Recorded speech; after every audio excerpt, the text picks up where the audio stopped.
दोस्तों, आज है वर्ल्ड ज्योग्राफी एमसीक्यू सीरीज का 11th डे। और आज भी हम देखने वाले हैं वर्ल्ड ज्योग्राफी का एमसीक्यू सीरीज, जो कि यूपीएससी का प्रीवियस ईयर क्वेश्चंस होगा। ठीक है, जो सारे क्वेश्चंस यूपीएससी में पूछे गए हैं वो सारे क्वेश्चंस को हम आज डिस्कस करने वाले हैं। अगर आप लोग इससे पहले के सीरीज को नहीं देखे होंगे तो चैनल के प्लेलिस्ट में जाकर के सारे सीरीज को देख सकते हो। वहाँ पे पॉलिटी और इंडियन ज्योग्राफी का भी सीरीज जो है वहाँ पे अपलोड कर दिया गया है। ठीक है, तो चलो देखो वर्ल्ड ज्योग्राफी का सीरीज। यहाँ पे देखो आज का फर्स्ट क्वेश्चंस को ध्यान से देखना। ठीक है, किस प्रकार के क्वेश्चन जो है यूपीएससी पूछ रही है और कैसे इसको सॉल्व करना है। ठीक है, ध्यान से जब तक क्वेश्चन नहीं पढ़ोगे नहीं सॉल्व होगा ये क्वेश्चन। ठीक है, तो यहाँ पे देखो, एज पर United Nations Habitat Global report. ठीक है, यूएन के रिपोर्ट से पूछा है, UN Habitat Global report on human settlements 2009, which one of the among following regions has shown the fastest growth rate of urbanizations।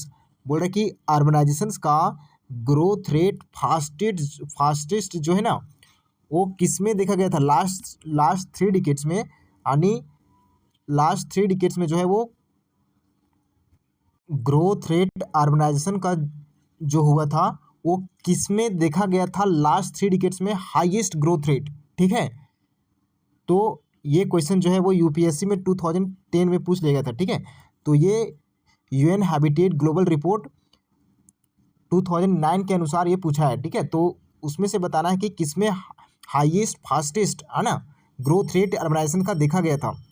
तो ये क्या हो जाएगा इसका, Asia, Europe, Latin America and Caribbean या फिर नॉर्थ अमेरिका। तो इसका राइट आंसर क्या हो जाएगा। इस प्रकार के डाटा से रिलेटेड जो है ना वो क्वेश्चंस पूछ ले आते हैं, तो डाटा से रिलेटेड कम से कम जो है ना वो पता होना चाहिए। ठीक है, तो उस डाटा के अनुसार जो हाईएस्ट ग्रोथ रेट जो अर्बनाइजेशंस का देखा गया था ना वो एशिया कंटिनेंट में देखा गया था। कहाँ पे, तो एशिया में देखा गया था। ठीक है, तो चलो हम इसके बारे में एनालिसिस करते हैं हम डिटेल में। तो यहाँ पे देखो, एशिया जो है इसका राइट आंसर हो जाएगा। According to UN Habitat Global report on human settlements 2009, Asia जो है ना वो रिकॉर्ड किया था fastest growth rate of urbanisations का।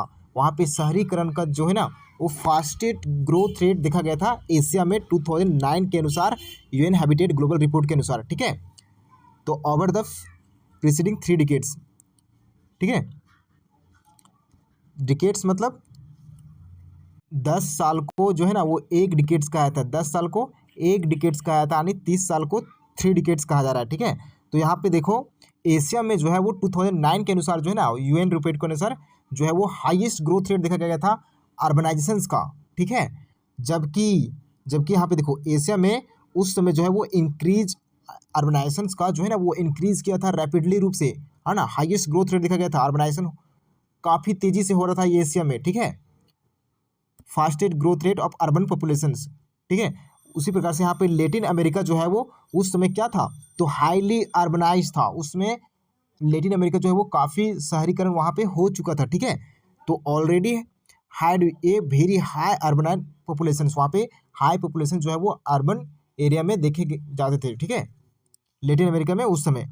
उसी प्रकार से यूरोप में भी जो है वो हाईली अर्बनाइज था उस समय। ठीक है, और नॉर्थ अमेरिका भी जो है उस समय हाईली अर्बनाइज था। लेकिन एशिया में जो है वो 2009 में इन सब की तुलना में जो है ना वो हाईली रैपिडली रूप से जो है ना वो ग्रोथ किया था अर्बनाइजेशंस की, और जो है ना पॉपुलेशंस ग्रोथ किए थे। ठीक है, तो इसको ध्यान में रखना। अब यहाँ पे देख सकते हो कि हर एक कंटिनेंट्स में जो कंटिनेंट्स हैं उसमें से कितना परसेंट अर्बनाइजेशन हो चुका है। देखो नॉर्थ अमेरिका में लगभग जो है ना वो 83% लोग अर्बनाइज हैं। लगभग शहर में लोग रहते हैं 83% लोग।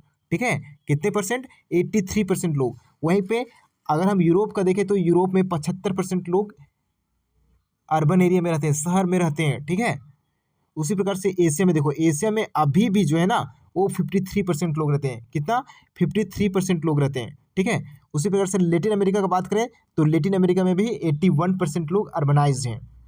ठीक है, ओशिनिया यानी जो यहाँ पे ऑस्ट्रेलिया और न्यूजीलैंड है उसको ओशिनिया कहा जाता है। ठीक है, उसमें से 2 कंट्री आते हैं। तो वहाँ पे देख सकते हो वहाँ पे 20% जो है ना वो अर्बनाइज पॉपुलेशन है। ठीक है, अर्बन एरिया में लोग रहते हैं। ठीक है। अंटार्कटिका जो है वहाँ पे कोई अर्बनाइज नहीं है क्योंकि वहाँ पे बर्फ जमा हुआ है, ठीक है। उसी प्रकार से अफ्रीका देखोगे तो अफ्रीका जो है ना वो एशिया से कम अर्बनाइज्ड है, एशिया से कम अर्बनाइज्ड है, ठीक है, 45% है। तो इसको ध्यान में रख सकते हो, ठीक है, तो इसको ध्यान में रखना। अब हम देखते हैं नेक्स्ट क्वेश्चन, जो कि आज का सेकेंड क्वेश्चन होगा। यूपीएससी में ये क्वेश्चन को पूछा गया है 2000 में, तो ठीक है, तो इस क्वेश्चन को ध्यान से देखना।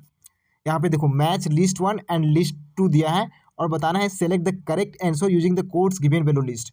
यहाँ पे लिस्ट 1 में दिया है मिनरल्स का नाम और लिस्ट 2 में दिया है मेजर प्रोड्यूसर जो कंट्री है ना, तो बताना है कि ये मिनरल ऑयल जो है ना वो किस कंट्री में प्रोड्यूस करता है, मेजर प्रोड्यूसिंग कंट्री बताना है, ठीक है। यानी टॉप जो कंट्री यहाँ पे दिया गया है उनमें से टॉप कंट्री का प्रोड्यूसिंग बताना है, ठीक है, किस कंट्री में जो है वो ज़्यादा प्रोड्यूस किया जाता है।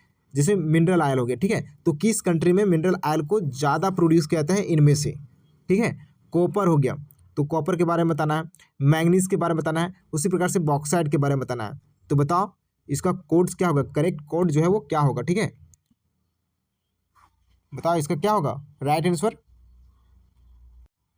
तो इसका जो राइट आंसर जो हो जाएगा ना वो ऑप्शन नंबर ए हो जाएगा, ऑप्शन नंबर ए हो जाएगा। तो हम इसके बारे में डिटेल से देखेंगे। यहाँ पे देखो मिनरल ऑयल जो है ना वो सबसे ज़्यादा कहाँ पाया जाता है, तो वेनेजुएला में पाया जाता है, ठीक है। कहाँ पे पाया जाता है हम इसको भी देखेंगे, ठीक है। यहाँ पे देखो कॉपर जो है ना वो कॉपर कहाँ पे पाया जाता है, तो कॉपर जो है वो जाम्बिया में पाया जाता है, ठीक है। उसी प्रकार से मैंगनीज जो है वो मैंगनीज गैबोन में देखा जाता है, ठीक है, मैंगनीज जो है वो गैबोन में ज़्यादा पाया जाता है, ठीक है। उसी प्रकार से बॉक्साइट जो है वो कहाँ पे, गुयाना में, हाँ जी, ठीक है। तो चलो अब हम देखते हैं नेक्स्ट, इसके बारे में देख सकते हो कि ये जो मिनरल ऑयल जो है ना वो कहाँ पे पाया जाता है, तो वेनेजुएला में पाया जाता है। देखो वेनेजुएला में कहाँ, मार्काइबो, मार्काइबो जो है ना वो अभी जो क्या डोनाल्ड ट्रम्प जो है वो किसको उठा लिया था, वहाँ के जो राष्ट्रपति था वेनेजुएला के, तो उसको उठा लिया था ना रातों रात। तो वहाँ पे ये जो मार्काइबो लेक जो था ना वो काफ़ी न्यूज़ में आया था उस समय, ठीक है। डोनाल्ड ट्रम्प जो है वहाँ से सारा जो है ना आयल निकालना चाहता था, मैं जो लेक मार्काइबो है वहाँ से जो कच्चा आयल है जो उसको निकालना चाहता था, ठीक है। तो उस समय जो है ना लेक मार्काइबो जो है वो काफ़ी न्यूज़ में आया था, ठीक है। तो इसको ध्यान में रख सकते हो, वहाँ पे जो है वो ज़्यादा आयल पाया जाता है वेनेजुएला में। और वहाँ पे ओरिनोको बेल्ट, ठीक है, तो वेनेजुएला में यहाँ पे जो है वो आयल जो है ना मिनरल आयल जो है वो ज़्यादा पाया जाता है, ठीक है। तो इसको ध्यान में रखना। उसी प्रकार से कॉपर के बारे में देख सकते हो, कॉपर जो है वो जाम्बिया में ज़्यादा पाया जाता है। कॉपर कहाँ पे, कॉपर बेल्ट प्रोविंस जो कि किटवी एंड नडोला, तो यहाँ पे जो है ना जाम्बिया में जो है वो कॉपर पाया जाता है, ठीक है। उसी प्रकार से गेबोन में देख सकते हो, गेबोन में जो है मैंगनीज पाया जाता है जो कि मानोंडा, तो यहाँ पे जो है वो गेबोन में जो है वो क्या मैंगनीज पाया जाता है, ठीक है। तो इसको ध्यान में रखना। उसी प्रकार से बॉक्साइट जो है वो गुयाना में पाया जाता है, ठीक है। तो कहाँ पे, तो लिंदिन और क्वार्कवानी, ठीक है। तो यहाँ पे जो है ना वो गुयाना में जो है वो बॉक्साइट पाया जाता है, ठीक है। तो इसको ध्यान में रखना। उसी प्रकार से अब हम देख, तो चलो थर्ड क्वेश्चन को अब देखते हैं। तो ध्यान से देखो थर्ड क्वेश्चन को, ठीक है, जो कि ये क्वेश्चन यूपीएससी 2009 में पूछ लिया गया था, ठीक है। तो यहाँ पे देखो consider the flowing pairs, pairs दिया गया है अनी ऑटोमोबाइल्स, कार की कंपनी दिया गया है, ठीक है। और यहाँ पे उसका हेडक्वार्टर दिया गया है। तो बताना है कि इस कंपनी का हेडक्वार्टर जो है वो कहाँ पे लोकेटेड है, ठीक है। जैसे BMW AG का हेडक्वार्टर जो है वो कहाँ पे लोकेटेड है, दालमियर AG का हेडक्वार्टर कहाँ पे है, रेनॉल्ट ऐसे का हेडक्वार्टर कहाँ पे है, वोल्क्सवैगन AG का हेडक्वार्टर जो है वो कहाँ पे लोकेटेड है। तो ये क्वेश्चन जो है यूपीएससी में 2009 में पूछ लिया गया था, ठीक है। तो इस प्रकार के क्वेश्चन पूछ लिए जाते हैं। तो इसका करेक्ट मैच बताना है, ठीक है। तो इसका क्या हो जाएगा करेक्ट आंसर, सो बताओ। तो इसका जो करेक्ट आंसर जो हो जाएगा वो रेनॉल्ट ऐसे का हेडक्वार्टर जो है ना वो फ्रांस में है, ठीक है। उसी प्रकार से वोल्क्सवैगन AG का हेडक्वार्टर जो है वो जर्मनी में लोकेटेड है, ठीक है। और जबकि BMW AG का हेडक्वार्टर जो है वो USA में नहीं लोकेटेड है। ये कहाँ पे लोकेटेड है, तो ये जो BMW जर्मनी में, ठीक है, जर्मनी में इसका हेडक्वार्टर लोकेटेड है। और वही दालमियर AG का जो हेडक्वार्टर है वो भी जो है वो जर्मनी में लोकेटेड है, ठीक है। तो इसको ध्यान में रखना। और इसके बारे में बता चुके हैं कि ये फ्रांस में लोकेटेड है और ये जर्मनी में, ठीक है। तो इसको ध्यान में रखना। तो इस प्रकार के क्वेश्चन जो है वो यूपीएससी में पूछ ले जाते हैं, ठीक है। तो अब देखो आज का फोर्थ क्वेश्चन को। तो फोर्थ क्वेश्चन को ध्यान से देखो, विच one of the flowing sets of conditions is necessary for good cultivation of wheat. यानी वीट का, गेहूं उगाने के लिए जो है ना वो गुड कल्टीवेशन, गेहूं उगाने के लिए अच्छा कंडीशंस क्या होता है, ठीक है। तो ये पूछा है यूपीएससी 1996 में इस क्वेश्चन को पूछ लेगा, ठीक है। 1996 में इस क्वेश्चन को पूछा गया। तो देखो वीट उगाने के लिए क्या जरूरत होता है, क्या moderate temperature and moderate rainfall की जरूरत होती है क्या? हाँ, moderate temperature and moderate rainfall की नीड होते हैं क्या वीट उगाने के लिए? High temperature and heavy rainfall की, high temperature and moderate rainfall, या फिर low temperature and low rainfall?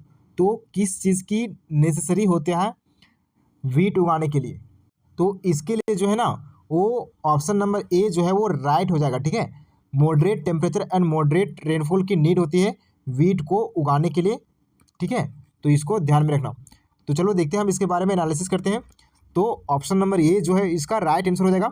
यहाँ पे देखो टेम्परेचर की जो नीड होती है वो मॉडरेट लेवल की नीड होती है, ठीक है। उसी प्रकार से जो रेनफॉल की नीड होती है वो 50 से 75 सेंटीमीटर इसके लिए रेनफॉल की नीड होती है, ठीक है। ना ही इसमें एक्सेसिव हीट और ना ही इसमें हैवी रेनफॉल की ज़रूरत पड़ता है वीट उगाने के लिए, ठीक है। तो यहाँ पे देख लो कि किस प्रकार से कैटेगराइज किया जाता है, ठीक है, अलग अलग तरह से। जैसे देखो लेस दैन अगर 25 सेंटीमीटर रहा, ठीक है, तो वहाँ पे बोला जाता है कि वेरी लिटिल रेनफॉल जो है ना वो बोला जाता है, ठीक है।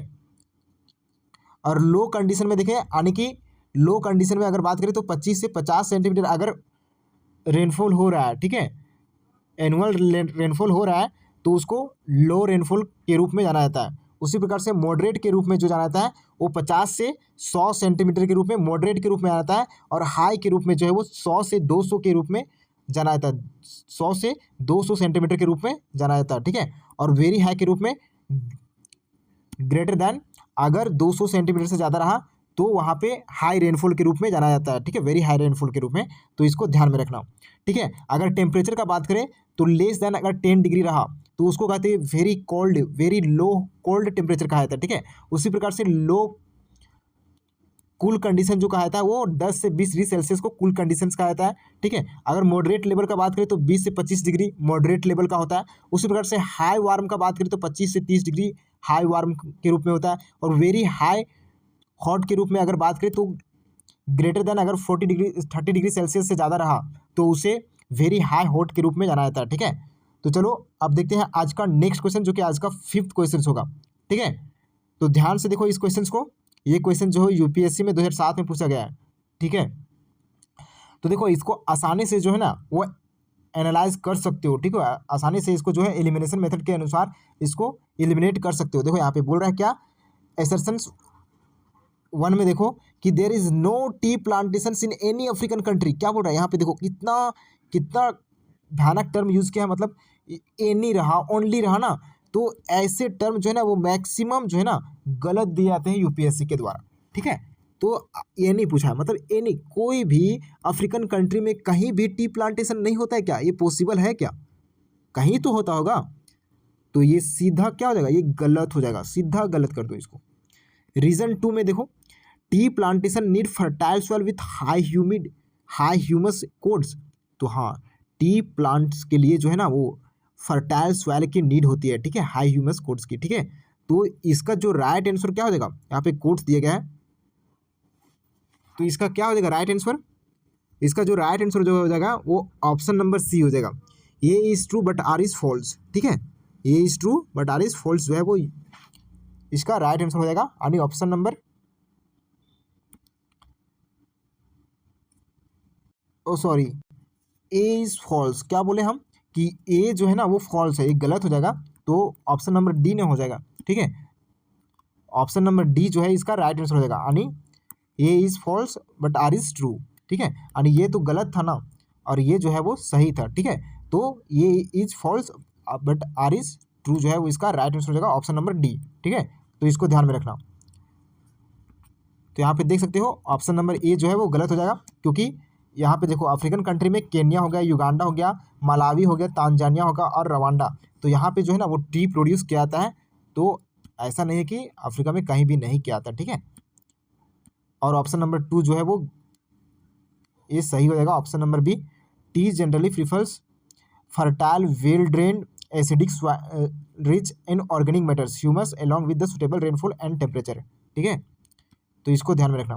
अब हम देखते हैं नेक्स्ट, जो कि आज का 6 क्वेश्चन होगा। तो 6 क्वेश्चन को ध्यान से देखो। ये क्वेश्चन भी पूछा गया था 2011 में। कब पूछा गया था? 2011 में, ठीक है। तो यहाँ पे देखो ध्यान से, consider the following statements about micro irrigations. बोल रहा है माइक्रो इरीगेशन से रिलेटेड यहाँ पे स्टेटमेंट दिया गया है। देखो यहाँ पे पूछा है, it can reduce the loss of micro irrigation से क्या होता है। देखो यहाँ पे, it can reduce the loss of fertilisers and nutrients. क्या माइक्रो इरीगेशन से रिड्यूस होता है लॉस ऑफ फर्टिलाइजर? फर्टिलाइजर जो होता है वो रिड्यूस होता है और न्यूट्रिएंट्स भी रिड्यूस होता है क्या? बताओ, रिड्यूस होता है क्या माइक्रो इरीगेशन से? क्या होगा? तो हाँ जी, ये स्टेटमेंट जो है ना बिल्कुल सही दिया।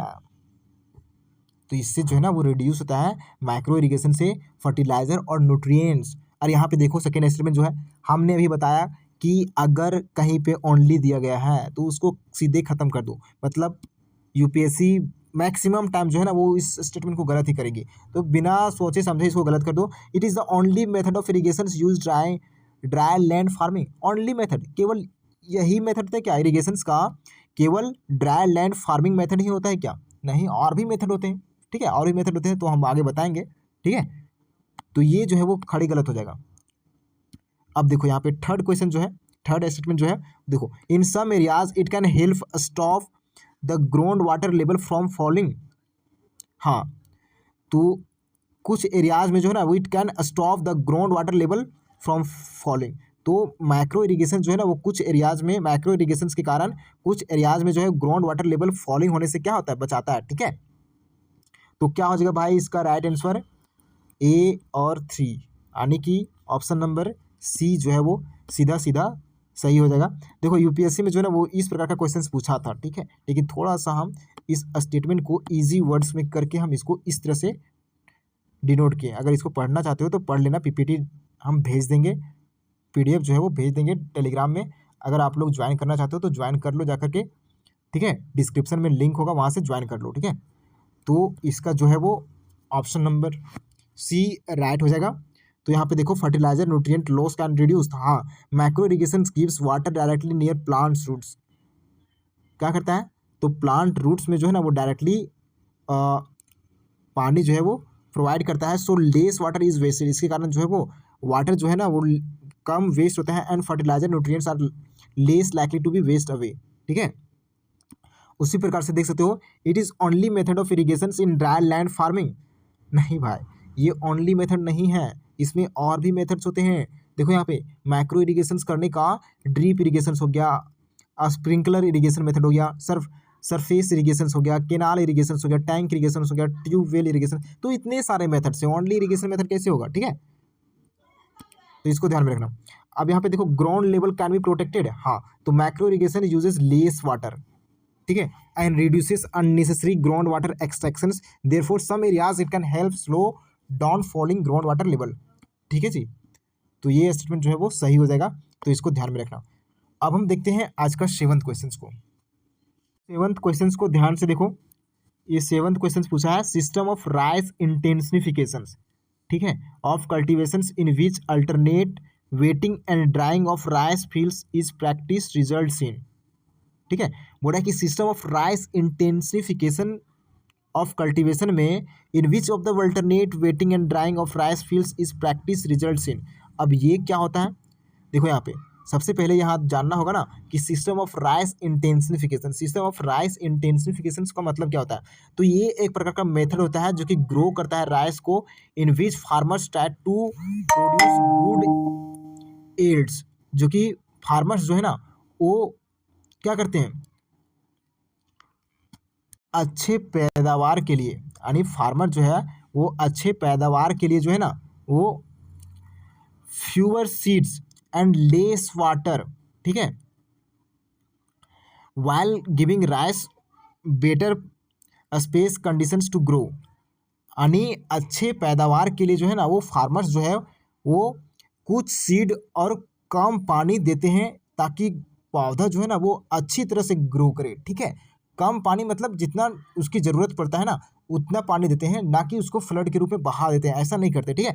While giving the rice plants better space, और उसको बेटर स्पेस देते हैं ग्रो करने के लिए, ठीक है। अगर हम सिंपल एग्जांपल्स के रूप में अगर इसको हम अच्छे से समझने का प्रयास करें, मान लो कि 1 एकड़ का राइस फील्ड है, 1 एकड़ का भूमि है जहाँ पे हम क्या कर रहे हैं, तो खेती कर रहे हैं, किस चीज़ का, धान का खेती कर रहे हैं। देखो अगर हम ट्रेडिशनल मेथड से करें, ट्रेडिशनल मेथड से देखो यहाँ पे क्या हम लोग ज़्यादा बो देंगे, सीड्स को जो है ना ज़्यादा बो देते हैं, ठीक है। मतलब एक जो है ना भूमि 1 एकड़ पा ली है तो वहाँ पे बहुत ज़्यादा मात्रा में जो है वो सीड को बो दिया जाता है ट्रेडिशनल मेथड में, ठीक है। जबकि यही SRI मेथड के थ्रू जो है ना वो फ्यूअर सीड्स, यानी जितना ज़रूरत होता है ना उसके लिए स्पेस जितना ज़रूरत होता है एक पौधे के लिए उतना स्पेस छोड़ा जाता है, ठीक है। जबकि ट्रेडिशनल मेथड में जो है ना वो अनवारी जो है ना बोया जाता है, ठीक है, नो स्पेस जो है ना वो छोड़ा ही नहीं जाता है, ठीक है। जबकि यहाँ पे जो है प्लांट्स जो है ना बहुत क्लोज होते हैं एक दूसरे के, जो है ना वो बहुत ज़्यादा क्लोज होते हैं, ट्रेडिशनल मेथड में बहुत ज़्यादा क्लोज होते हैं। जबकि यहाँ पे SRI मेथड में जो है वो प्लांट्स जो है ना वो काफ़ी स्पेस होता है, प्लांट्स के बीच जो है वो काफ़ी स्पेस होता है, जिसके कारण जो है प्लांट्स जो है ना वो अच्छे होते हैं, ठीक है, मजबूत होते हैं, ग्रो करते हैं अच्छी तरह से, ठीक है। फील्ड खेप flooded for a long periods, जिसके कारण यहाँ पे कई बार जो है ना फ्लडेड के रूप में भी देखा जाता है फील्ड में, ठीक है। और जबकि यहाँ पे देखो water the field and then allowed to partially dry water again, अगर यहाँ पे वाटर सूख जाता है तो फिर से वहाँ पे क्या कहता है, तो उसको अच्छी तरह से जो है ना वो सिंचाई किया जाता है, ना कि उसको बहाया जाता है, ठीक है। तो इस तरह से SRI मेथड में इसका यूज़ किया जाता है, तो यही क्वेश्चन को पूछ लिया गया, ठीक है। SRI मेथड मतलब समझ गया, सिस्टम ऑफ राइस इंटेंसिफिकेशन जिसको बोला जाता है, of a cultivation in which alternate and wetting and drying of rice fields is practicing. तो इसके कारण क्या होता है, तो यहाँ पे देखो रिड्यूस सीड रिक्वायरमेंट्स, क्या सीड रिक्वायरमेंट्स का रिड्यूस हो जाता है, तो हाँ जी। तो SRI में हम बताएं ना कि उसके लिए स्पेसिफिक जो है ना वो जगह छोड़ा जाता है, ठीक है, एक मजबूत पौधे लगते हैं उसमें, ठीक है। तो इसमें जो है सीड की रिक्वायरमेंट जो है वो कम हो जाता है। रिड्यूस मीथेन प्रोडक्शन, तो ये भी होता है, ठीक है। रिड्यूस इलेक्ट्रिसिटी कंजप्शन, तो ये भी होगा नॉर्मली, ठीक है। तो इसका जो राइट आंसर जो हो जाएगा, ये UPSC में 2022 में क्वेश्चन को पूछ लिया गया था, ठीक है। 2022 में इस क्वेश्चन को पूछ लिया गया था, तो इसका राइट आंसर 1 2 3 हो जाएगा, ठीक है, 1 2 3 इसका राइट आंसर हो जाएगा। तो यहाँ पे देख सकते हो, यहाँ पे अभी हम बता चुके हैं कि SRI मेथड में जो है वो फ्यूअर सीड्स की नीड होती है, ठीक है। Instead the planting many seedling are planted carefully with more space better them, ठीक है। तो हम इसके बारे में बता चुके हैं, तो इसका तीनों स्टेटमेंट जो है वो सही हो जाएगा, बस इसको ध्यान में रखना, ठीक है। अब हम देखते हैं नेक्स्ट क्वेश्चन, जो कि आज का 8 क्वेश्चन होगा, ठीक है। तो 8 क्वेश्चन को ध्यान से देखो। एज पर ह्यूमन डेवलपमेंट इंडेक्स, यहाँ बोल रहे हैं कि ह्यूमन डेवलपमेंट इंडेक्स के अनुसार, जो कि UNDP के द्वारा निकाला जाता है, विच one of the flowing sequences south Asian countries का सीक्वेंस दिया गया है, और उनमें से बताना है, UNDP के अनुसार बताना है कि higher to lower growth development बताना है UNDP के अनुसार। ये क्वेश्चन UPSC में 2003 में पूछा गया था, तो हायर ग्रोथ रेट बताना है, ठीक है भाई, 2003 के अनुसार।